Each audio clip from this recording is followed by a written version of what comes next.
Hello everyone, আজকে আমি আপনাদের সাথে শেয়ার করতে যাচ্ছি একটি 2 টায়ারের মধ্যে হলুদের কেক। আসলে এটা একটি গায়ে হলুদের জন্য ছিল। আর 2 টায়ার কেকের মধ্যে স্ট্র ইউজ করাটা অনেক বেশি ইম্পর্ট্যান্ট। আমি 2টি স্ট্র ইউজ করে ফেলেছি। এই কেকটি সম্পূর্ণ একটু কালারফুল টাইপের হবে। আসলে কাস্টমারের ডিমান্ডই ছিল এটা, যেহেতু তারা হলুদের মধ্যে ইউজ করবে তাই চাচ্ছে কিছুটা যেন কালারফুল হয়। তাই আমি প্রথমে হোয়াইট কালার কিছু রোজ করে নিয়েছি, দেন আমি কালারফুল রোজ ইউজ করব।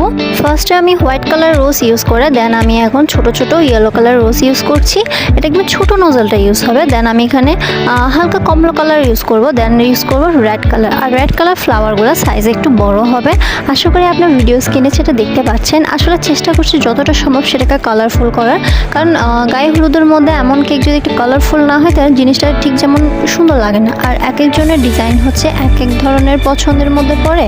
তো যেহেতু আমাদের কাস্টমার প্রেফার করেছেন যাতে এটা একটু কালারফুল হয়, তাই আমিও চেষ্টা করেছি এটাকে যতটা সম্ভব কালারফুল রাখার। দেন আমি এখানে সবুজ সবুজ পাতা ইউজ করেছি, এটা দেখতে আরও বেশি সুন্দর লাগছিল। দেন ছোটো করে একটা বর্ডার ইউজ করেছি, কারণ বর্ডার ছাড়া কেমন জানি খালি লাগছিল। আর হ্যাঁ, অবশ্যই এই কেকটার মধ্যে একটা স্টিকার ইউজ হবে, কাপল স্টিকার হিসেবেও ধরতে পারেন। অ্যান্ড স্টিকারটা ইউজ করার পর না কেকটার লুক জাস্ট চেঞ্জ হয়ে গিয়েছে, দেখতে অনেক বেশি ইউনিকও লাগছিল। এটা একটা খুবই স্ট্রেঞ্জ একটা আলাদা ডিজাইন হয়েছে, যেটা আমি নিজের মতো করে রিক্রিয়েট করেছি। আপনারা অবশ্যই জানাবেন এটা কেমন হয়েছে। দেন আমি বোর্ডের মধ্যে কাস্টমারের প্রেফার করার নেমটাও লিখে দিয়েছি। এটা হাজব্যান্ড ওয়াইফ একসাথে হলদিটা করবেন।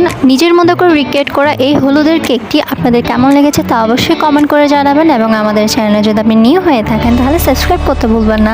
Thank you very much for watching this video.